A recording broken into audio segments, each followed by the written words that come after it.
Yüksək təzyiqi olan insanlar, damar tutulması olanlar, təzyiqdən ciddi əziyyət çəkənlər məni dinləsinlər axıra kimi. Baxın, təzyiq probleminin səbəbi nədir?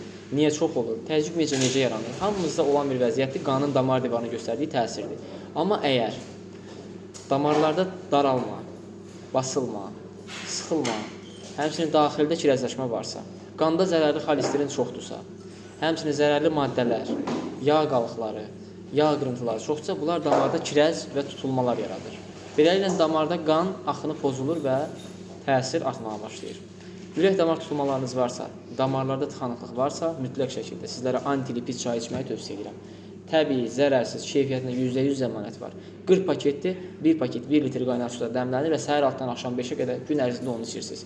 Elə bir beta-tianı, eril-qrini, bunları hamısını qırağa qoyursunuz, içirsiniz antilipidi. Bütün ailecə üçün yüksək təzyiq problemindən tamamilə yaxa qurtarırsan. Və istənilən bölgəyə pulsuz çatdırılmalarımız mövcuddur. Nömrəmiz səhifənin profilindədir. Zəng vurun.